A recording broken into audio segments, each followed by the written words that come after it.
Hello students, हम पढ़ रहे थे मौर्य वंश के पतन के बाद और गुप्तों के उदय के बीच में चार प्रमुख शासक, जिसमें हमने बात की पुष्यमित्र शुंग की, शुंग वंश का संस्थापक और शुंग वंश का महानतम शासक और कट्टर ब्राह्मणवादी शासक। सेकंड हमने बात की रुद्रदामन की, शक शासक रुद्रदामन की। आज हम बात करेंगे थर्ड, कुषाण वंश के महानतम शासक कनिष्क की।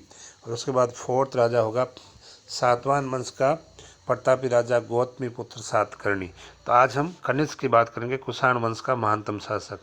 तो ये जो कुषाण और शक, ये दोनों चाइना की तरफ के, मतलब मूल रूप से चाइना वाले क्षेत्र के थे। इनका जो शासन रहा है वो भारत और मध्य एशिया और चीन पर भी रहा। कनिष्क का तो पामीर के पठार के उधर, यानी तिब्बत वाले पठार से उधर तक, चाइना तक इसका साम्राज्य फैला हुआ था। पैसा और इसकी राजधानी थी। तो बात करते हैं कनिष्क की। इन चारों शासकों में से दो का तो हर बार 15 और 7 में से पूछ ही लेते हैं ना। तो कनिष्क कुषाण वंश के शासकों में सबसे महान शासक था। उसने 78 ईस्वी में 78 ईस्वी में एक नया संवत चलाया। परीक्षा में पूछते हैं 2 नंबर और कॉम्पिटिशन एग्जाम में पूछते हैं कि कनिष्क ने किस संवत की स्थापना की, कब की। तो 78 ईस्वी में शक संवत इसने स्थापित किया। शकों को हराया था और राजगद्दी पे बैठा था, इसलिए शक संवत है ना, था कुषाण वंश का। शकों को हरा करके जो इसने शक संवत की स्थापना की। और जब कनिष्क राजा बना तो उसके साम्राज्य में अफगानिस्तान का क्षेत्र, सिंध का क्षेत्र, पर्शिया यानी ईरान का क्षेत्र, सिंध यानी पाकिस्तान का क्षेत्र, बैक्ट्रिया मध्य एशिया का क्षेत्र और पंजाब का बहुत बड़ा भाग जो है कनिष्क के राज्य में सम्मिलित था। कनिष्क को अपने आप पर अपनी योग्यता पूर्ण विश्वास था और इसी विश्वास के कारण वे एक शक्तिशाली राज्य की स्थापना करने में सफल रहा था।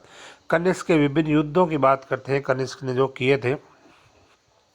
तो डॉक्टर स्मिथ ने लिखा, डॉक्टर विंसेंट आर्थर स्मिथ है, शॉर्टकट में भी डॉक्टर वी स्मिथ ने लिखा है कि कनिष्क को अपने राज्यकाल के प्रारंभ में कश्मीर को जीतने का मौका मिला। जब राजा बना तब इसको कश्मीर का क्षेत्र जीतने का मौका मिला, इसे जीता। और उसने कश्मीर को जीतने के बाद वहाँ बड़ी संख्या में स्मारक बनाई है। बौद्ध धर्म का अनुयायी था ना, स्मारक बनवाया तथा कनिष्कपुर नामक जो शहर की भी स्थापना इसने कश्मीर में की। कनिष्क ने मगध के विरुद्ध, यानी जो वर्तमान बिहार वाला क्षेत्र है, मगध के विरुद्ध भी युद्ध किया।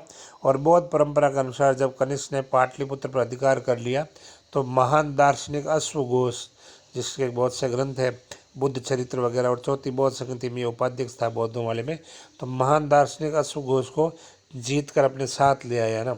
जैसे अकबर ने तानसेन को हासिल किया था, वैसे ही इसने जो है अश्वघोष को हासिल किया पाटलिपुत्र अभियान, मगध अभियान के दौरान साथ ले आया। कनिष्क ने उज्जैन के पश्चिमी क्षत्रपों, शक जो राज गवर्नर थे, तो पश्चिमी क्षेत्रों के विरुद्ध भी युद्ध किया। और उस समय वहाँ का शासक जो चष्टन था, हमने बात की थी, तो वहाँ का शासक चष्टन था। कनिष्क ने, जो रुद्रदामन का जो दादा था चष्टन, तो वो चष्टन था। और कनिष्क ने कांधार, यारकंद, खोतान, ये मध्य एशिया की जगह आ गए, कासदार है ना, यारकंद, खोतान मध्य एशिया आ गए, तो आदि पर भी विजय प्राप्त की।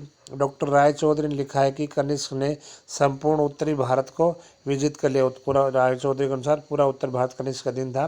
वह एक महान साम्राज्य का शासक बन गया। कनिष्क ने अपनी राजधानी पेशावर बनाई। पेशावर जो पाकिस्तान का शहर है। अब पेशावर क्यों बनी? क्योंकि उसके राज्य के मध्य में आती थी, क्योंकि पेशावर उसके राज्य के मध्य भाग में स्थित था। उसका राज्य मध्य एशिया तक फैला हुआ था।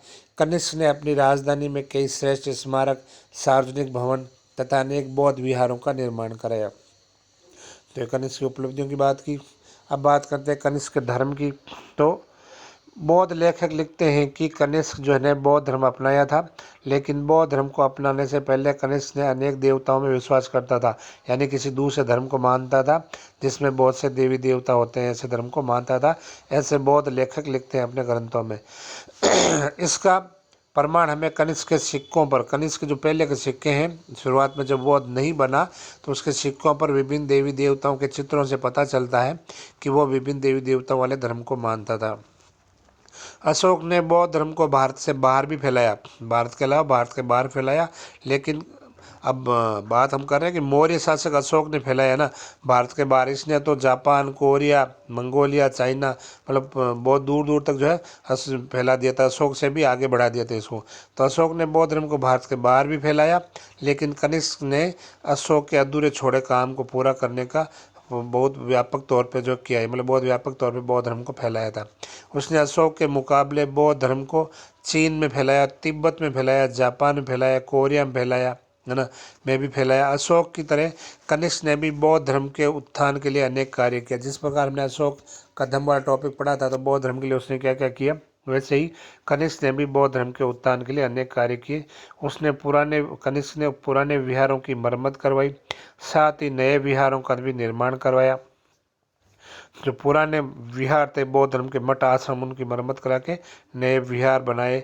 बौद्ध भिक्षुओं के जीवन यापन के लिए बहुत सा धन भी वो दान देता था। बौद्ध भिक्षु आराम से सुखीपूर्ण रह सके, उसके लिए वो दान भी खूब करता था।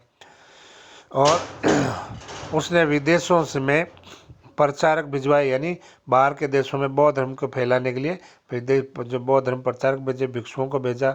इन प्रचारकों की सहायता से बौद्ध धर्म चीन, जापान, तिब्बत में मध्य एशिया में फैल गया।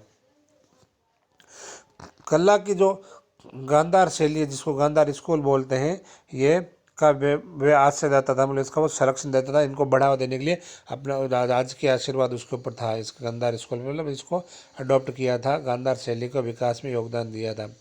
उसके समय में मूर्तिकला व चित्रकारी बौद्ध धर्म के विस्तार में अत्यधिक जो है क्रियाशील साधन बने। तो कनिष्क के समय में जो मूर्तिकला का विकास हुआ, बौद्ध धर्म, महात्मा बुद्ध की मूर्तियाँ बनना या बौद्ध संतों की मूर्तियाँ बनना और चित्रकारी जो हुई, इसमें बौद्ध धर्म के विस्तार में अत्यधिक जो है महत्वपूर्ण साबित हुई। इसके समय ही बुद्ध के लाखों मूर्तियों का निर्माण जो है हुआ। बुद्ध की लाखों मूर्तियों का निर्माण जो है कनिष्क के समय में हुआ। अगली बात करते हैं कनिष्क द्वारा चौथी बौद्ध संगीति का आयोजन। हमने पढ़ा तीसरी बौद्ध संगीति का आयोजन अशोक के समय पाटलिपुत्र में 255 ईस्वी में हुआ। पहली बौद्ध संगीति का आयोजन अजातशत्रु, हर्यक वंश का राजा हुआ था अजातशत्रु, उसके शासनकाल में 413 ईस्वी पूर्व में जो है राजगृह के अंदर पहली बौद्ध संगीति हुई। दूसरी जो है हुई थी कालाशोक, जो कालाशोक जो था उसके शासनकाल में 313 ईस्वी पूर्व में दूसरी बौद्ध संगीति वैशाली में हुई थी, है ना। तो और तीसरी जो है अशोक के समय, चौथी जो है कनिष्क के समय कश्मीर के कुंडल वन में हो रही है। तो पहले कनिष्क ने चौथी बौद्ध संगीति का आयोजन किया, जिसमें लगभग 500 भिक्षुओं ने भाग लिया, जिसमें वसुमित्र जो इस सभा का अध्यक्ष था, अशोक घोष जो इस सभा का उपाध्यक्ष था, नागसेन आदि जो है विद्वान शामिल थे बौद्ध धर्म के। यह सभा वसुमित्र की अध्यक्षता में आयोजित हुई और अशोक घोष इस सभा के उपाध्यक्ष बने। तुमने बात की कि सभा का अध्यक्ष और उपाध्यक्ष कौन था। तो इसके अंतर्गत बौद्ध साहित्य का सूक्ष्म अध्ययन किया गया। मतलब इस संगति में चौथी बौद्ध संगति का मतलब बहुत बड़ा सम्मेलन, जिसमें बौद्ध धर्म के बड़े बड़े भिक्षु या संत या महात्मा इकट्ठे हुए और बौद्ध धर्म पर चर्चा विचार विमर्श किया, बौद्ध धर्म की कमियों को दूर करना, ये सब मतलब बहुत बड़े लेवल का एक सम्मेलन जो है उसके लिए बोला गया बौद्ध संगीति का। तो इसके अंतर्गत बौद्ध साहित्य का सूक्ष्म अध्ययन किया गया और 3 पिटक जो त्रिपिटक हैं, शुद्ध पिटक, विनय पिटक, अभिधम्म पिटक पर एक पुस्तक संकलित की गई। जो बौद्ध साहित्य में ये पुस्तक महाविभाषा शास्त्र के नाम से जानी जाती है। इसको परीक्षा में 2 नंबर पूछा था महाविभाषा शास्त्र को। तो ये महाविभाषा शास्त्र जो है लिखी गई पुस्तक बौद्ध धर्म की महान पुस्तक है। इसे बौद्ध धर्म का विश्वकोश या एनसाइक्लोपीडिया कहा जाता है। तो ये पूछा जाता है महाविभाषा शास्त्र में, क्वेश्चन आता है कि किस बौद्ध संगति में हुई, किस, है ना। तो ये वसुमित्र द्वारा संकलित है, चौथी बौद्ध संगीति में है, जिसको बौद्ध धर्म का विश्वकोश कहा जाता है। तो इस प्रकार हमने ये बात की कनिष्क के समय चौथी बौद्ध संगीति का। आगे का भाग जो है अगली क्लास में करेंगे।